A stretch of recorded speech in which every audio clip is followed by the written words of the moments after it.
Hello and welcome to Consider This.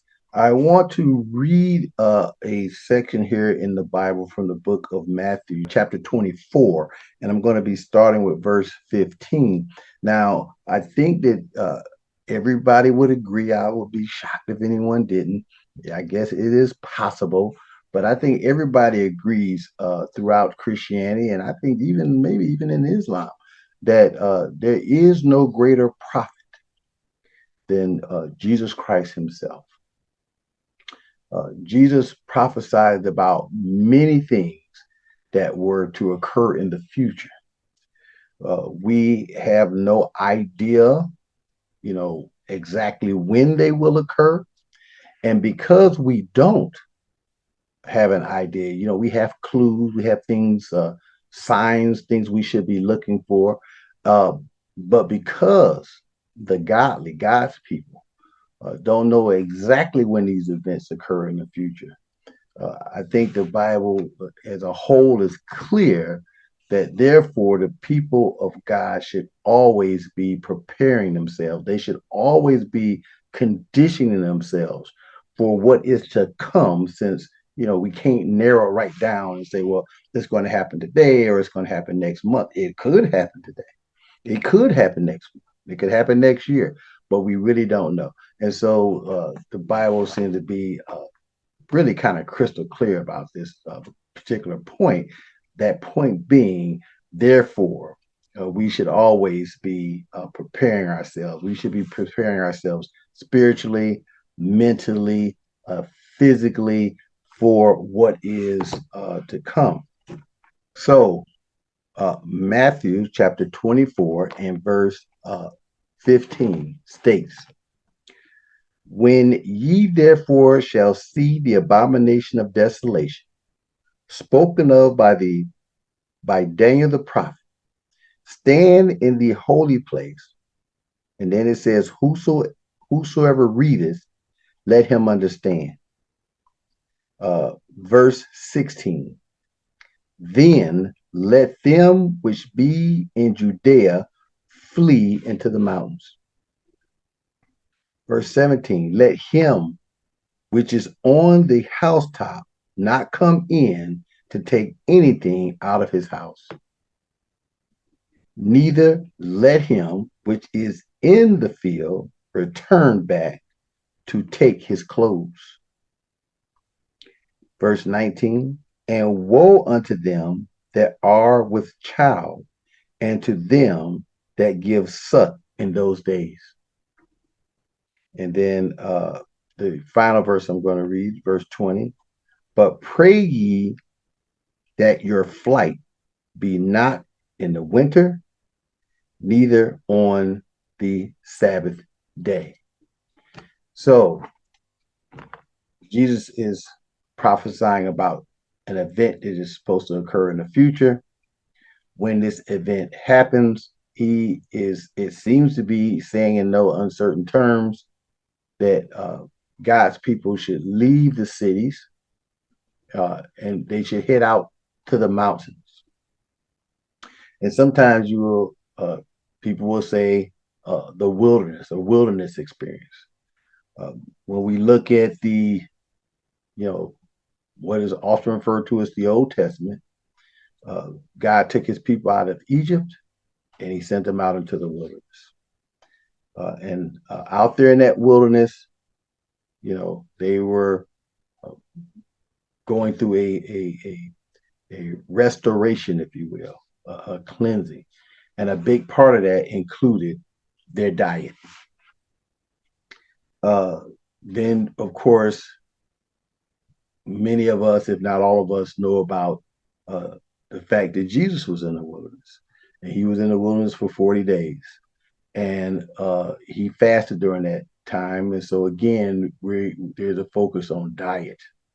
So clearly we're looking at the fact, or at least it seems to be suggesting clearly that there is a wilderness experience coming at some point for the people of God. And so you can use the word wilderness, you can use the word mountain, but the reality is there's a time that's coming when they will have to, we will have to flee the cities. if we are still around, and get out of the big cities and head to the wilderness and slash and or mountains. So I'll be using it interchangeably probably. Uh, when we get out there, what we will uh, discover very quickly is that food will be very scarce. Matter of fact, I'll even stick the word extremely in there. Extremely scarce, especially when we're talking about, you know, access to meat. Now, I did ROTC in college. When you get to the last year of the program, what they do is, you kind of stop playing Army and they send you to the Army. So they sent me out to Fort Knox, Kentucky for the actual or the end part of the training. Went through the officer training program. And one of the things that has always stuck out to me, because of course they train you, for war. I mean, obviously that's what they're doing. But a good portion of that training was focused on having a wilderness experience, being out in the wilderness. And one thing they seem to always make clear to us that we had to understand that out there in the wilderness, when you're out there, wherever that wilderness may be, food is limited, particularly when it comes to getting meat. And that always stuck with me. Matter of fact, when we were in the program, you know, they showed us how to, we had to learn how to get the right material for starting a fire. We had to learn how to do a fire, which was not too hard for me because I did some Boy Scouts when I was younger. But getting all the right stuff to, and then getting the fire to actually start, without having a fancy flinch to get it to start. They literally trained us. They tried to show us how to start a fire, relying literally on the sun, the rays of the sun to get a fire started. They gave us live rabbits, and they told us that we had to take those rabbits. We had to with no knife, no knives, no guns, and they said we had to learn how to kill those rabbits with our bare hands. That we had to learn how to skin them with our bare hands. That we learned how to get, clean out the guts with our bare hands. It was something that you, to this day, I've never forgotten it. That's how really kind of traumatic it was. But it was important to them that we understood that. And one of the things they made clear was that when you're in a wilderness experience, you're probably gonna, crave meat a lot. But what you're going to most likely have available is plants, different plants. And so it was important, especially depending on the environment you were in, your location, to be familiar with the plants or whatever it is in that area, which ones were okay to eat, which ones were not, which ones you could, maybe be poisonous, but you can boil them and then drain that first thing out and then boil them again, and then diluted them enough so you can eat them. So that was a part of the training. The access to food will be very limited. Now, if you did find meat, and of course, at this time in my life, I really wasn't into Bible things and all that stuff. But one of the things that they showed, if you did find meat, um, more often than not, that meat was going to be biblically, it was going to be unclean meat. Um, so of course, you got to catch it. And once you catch it, you got to, prepare it. You got to make sure you cook it. So that means you need that fire. But this was unclean. So, and they said, probably one of the most common things you'll get, and that's why they did it with a rabbit. They said a rabbit, you may get turtles. I guess in some places you can get frogs, so on and so forth. But these things were biblically unclean. You may go to a lake and get maybe catch catfish, again, biblically unclean. So if God's people are preparing themselves every day for the fact that they may have to flee. They may have to flee out to the mountains or the wilderness. Um, Part of that preparation will be understanding is that we need to condition our bodies, our minds, our spirits for the fact that food will be limited, uh, and matter of fact, very limited, because what is out there, especially when it comes to meat, as Christians, we probably shouldn't be eating. Now, I say we shouldn't be eating it because uh, Jesus said in the Gospel of John, chapter 8, and I believe verse 29, he talks about how close he was with his Father, and he tells us why they were so close. And the why was because he did always those things that pleased his Father. And always in quote, that's what he said. He did not say, I do sometimes those things that please my Father. He did not say, I did most of the time those things that please my Father. He said always. And when we look in the Bible, right, when we look in there, whether we like it or not, one thing the Father made clear was that there were certain meats that you know he was not pleased with his people eating. Uh, that's just straight Bible. He wasn't pleased with it. Now, if he wasn't pleased with it, I find it incredibly hard to believe that Jesus would have ate it knowing the Father wasn't pleased with it. And the Bible says in Hebrews 13:8, I believe it is, Jesus Christ the same yesterday, today, and forever, past, present, and future. He doesn't change. That same Jesus is supposed to be in us. And so when we flee out to the wilderness, uh, we shouldn't be trying to consume the things that he wouldn't. That should be part of our preparation that we do now for that when it comes. It should have nothing to do really with salvation. Thinking of if I start training for a vegetarian or vegan diet, that somehow that's going to increase or enhance my chances for salvation. No, it's something that we should be doing because we're preparing. And why are we preparing? Because we believe by faith that what Jesus said is going to come to pass.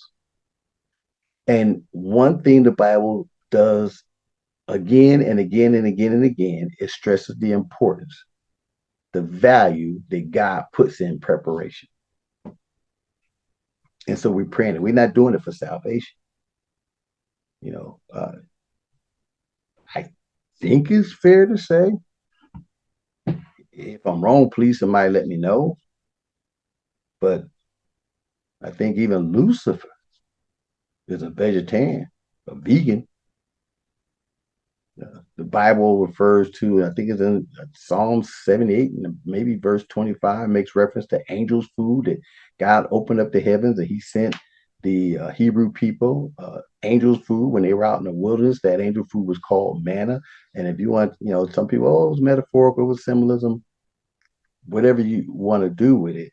The reality is that in heaven, where they were, there was no killing of animals for food, just like it won't be in the new heaven and the new earth that God talks about in the book of Isaiah in chapter 65 and in chapter 66.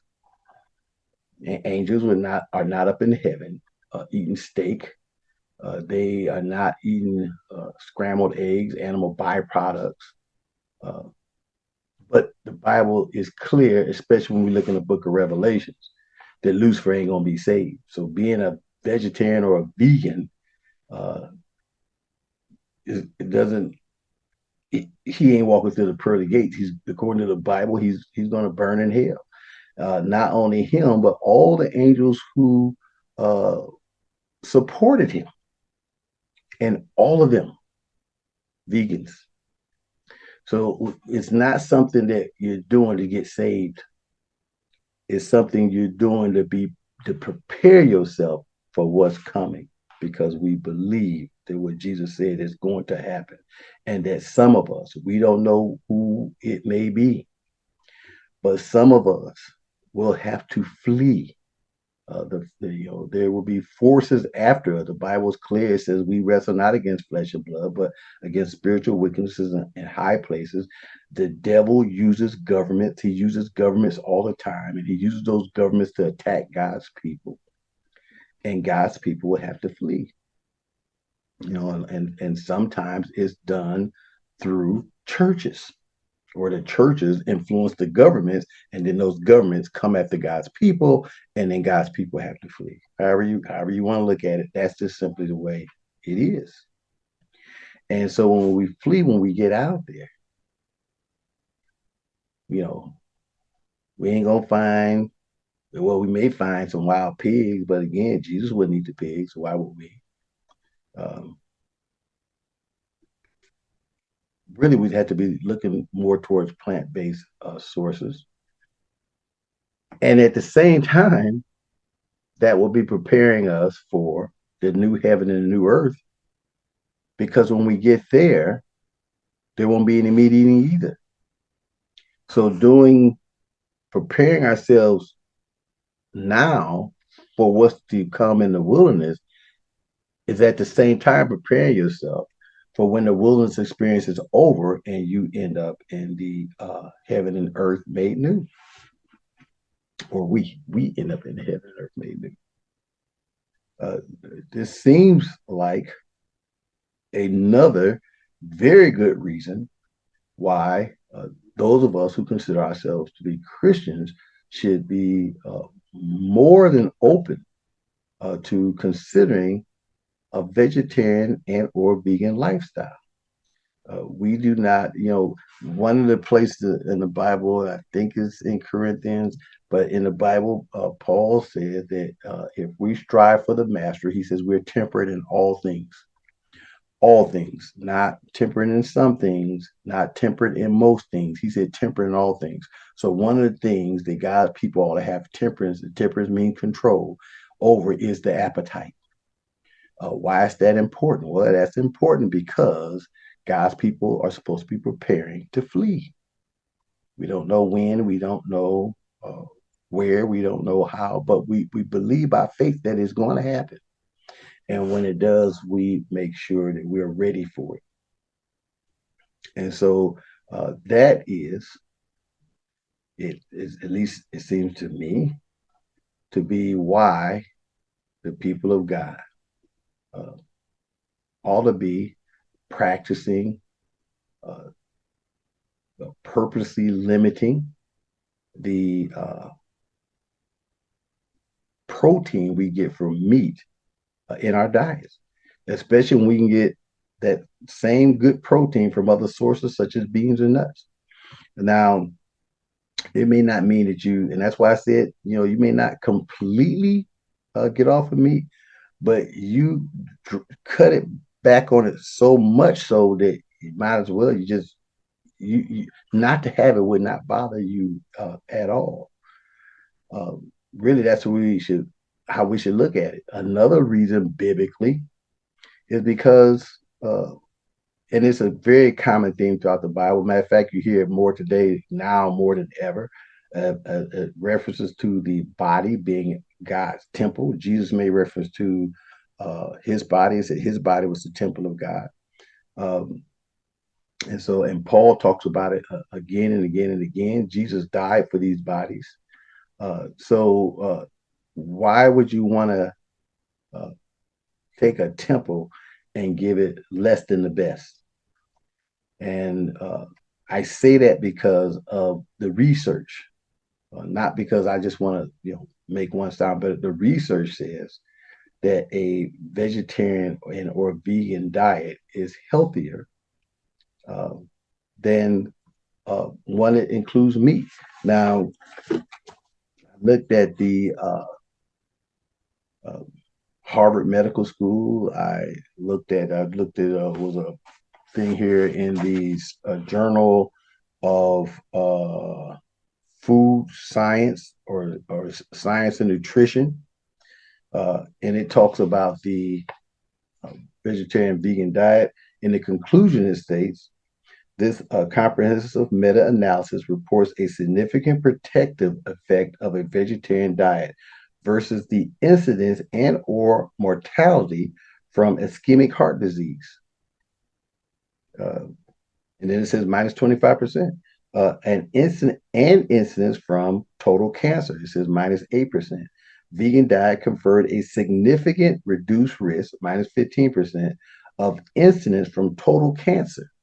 A lot of things that and I see it a lot, that we going to God and praying to God, oh God, this cancer go away. God, help me with this heart disease. Help me with this stroke. Especially when we consider a lot of these things that are tend to be directly related to our diets, what we're eating.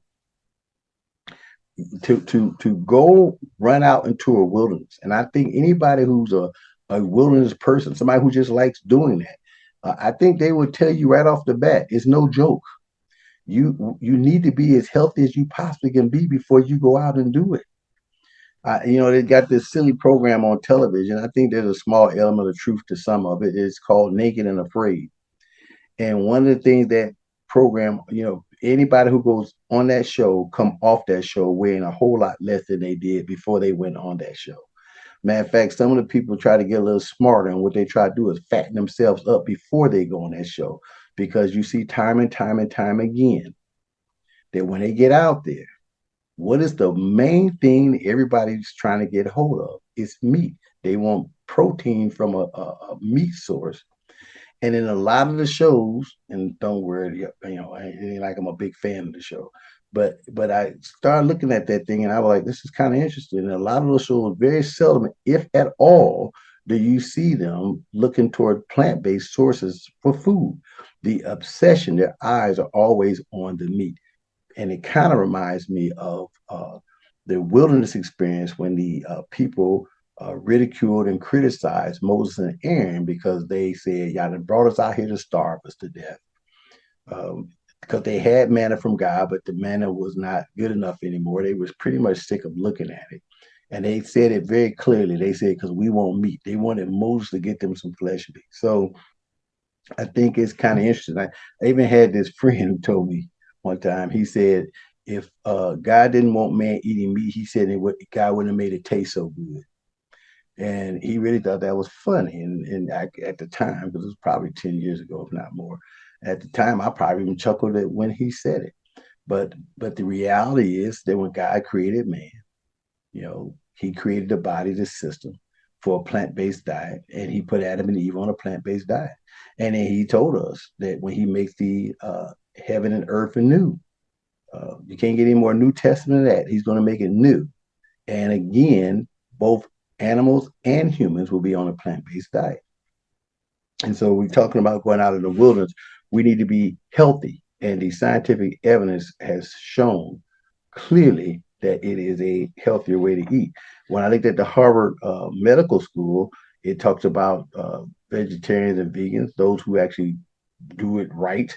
And I strongly recommend, if you do start conditioning and training your body for it, make sure you talk to your primary care physician or go talk to a nutritionist. And matter of fact, I would even include a pharmacist in there because you may have to consider certain medications with food. So, include all that in there.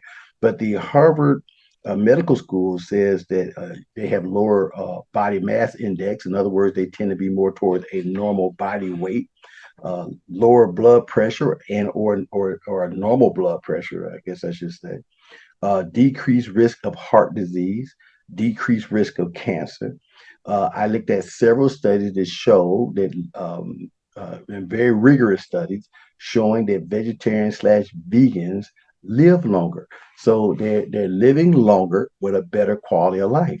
Some of the saddest folks I tend to run across are people who are living long, and for some of them, long as maybe 60, 70 some years, but because of some disease that has significantly reduced the quality of their life, they're miserable. So If you're talking about going out into a wilderness or going up to mountains, you got to climb mountains. You got to be out there. You got to deal with the weather, right? I mean, Jesus made that clear. He said, and pray. He said that you do not have to. And I believe it's in verse 20. But pray that your flight be not in the winter, because it's already going to be a difficult situation to deal with. Imagine having to deal with it in the winter. Imagine trying to find something to eat during the winter time. Even wild animals have a difficult time finding other animals to eat during the winter time. You could probably be standing right next to a rabbit. Some animals' fur naturally turns white during the wintertime as part of their camouflage. You probably could be standing right next to one and not know it. And so it's something. It seems like that the people of God ought to be taken much more seriously than we do currently. Matter of fact, I don't think most of us give it even a second thought, but it is something that seems like we should be more worried about. You know, as sad as this is going to sound, and I'm pretty sure that many of you out there listening are going to notice this statement is true. I know many people who are more concerned about the health of their car than they are the health of their body. That body that they'll say is the temple of God, but they're more concerned about the health of their car, but more concerned about how that car looks, and how that car runs. I know people, Christian folk, who are more concerned about the health of their pet than they are their own health. Uh, Even now you look on it, which is kind of a little bit amazing to me because I thought that, particularly like dogs and cats, I thought they were designed to be meat eaters. They're meat eaters, but they even try to push vegetarian stuff on that now. When you look at the commercials for their pet food, so it's something that if we ask ourselves that question, uh, should should God's people uh, be looking more towards a vegetarian and or vegan lifestyle? The answer seems to be yes. Uh, and the process can start by, again, uh, saying, you know what, I'm eating meat, right? I'm going to eat meat now. Yeah, I'm gonna eat it. But what I'm gonna do is I'm gonna eliminate the saturated fats. I'm going to eliminate the unclean meats. I'm gonna take those out. I'm gonna start the process by doing that. I'm gonna take more seriously uh, a mindset and a actual practice of fasting, right? To let my body get, because Jesus was the one who said this. So don't jump on me. Jesus said these things are done by fasting and prayer. So part of conditioning the body, the mind, and the soul for a wilderness experience, knowing that there's going to probably be a day and or days that you do not actually have any food. The body needs to be conditioned for that. If a lot of us are honest with ourselves, some of us miss breakfast and we can't wait to lunch because we saying we have a hunger headache. We'll carry some a little pack of crackers or something in our pocket so we can have some because we feel a hunger headache. And in some cases, because of medication, again, that's why I said you need to consult with a pharmacist. Sometimes you have to do that, but it's for the medication that you're taking, not because you just having a hunger headache. But the body has to get conditioned. It has to get prepared. It has to get used to uh, going some time without food, going some days without food. It has to get used to that. And so that part of that process is say, well, let me start by eliminating some of these things. And then when I do eat meat, what I'm gonna do is I'm gonna limit it to not doing it most days of the week, which means in a week you got 7 days, which means I'm gonna try to get to the point where at least 4 days a week I'm not eating meat. And on those days that I am eating meat, I'm gonna try to limit it to one serving per day. If you go look at the food plate, the healthy food plate, you look at the pyramid, it, the thing that it says, the servings that we should be having more of in our diet, it talks about the vegetables and fruits. That's what really should be making up the plate. Those things are much more filling. And if you're out on the run, if you're fleeing, you're going to get more energy for those things. You're going to feel full longer, fuller, longer.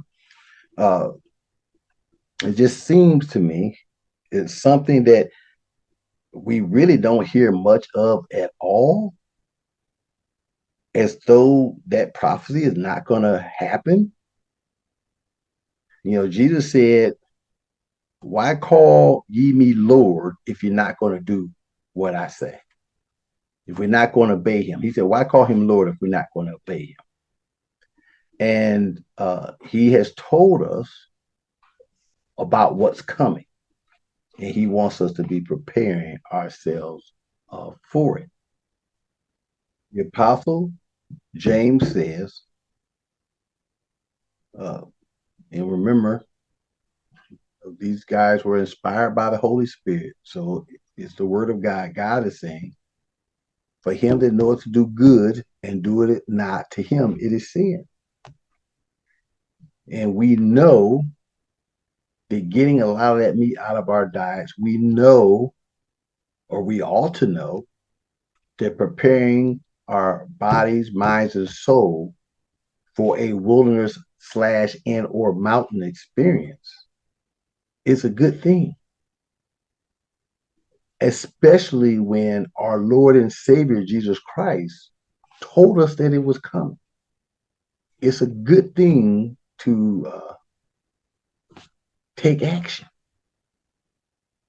not because we're hoping to get saved,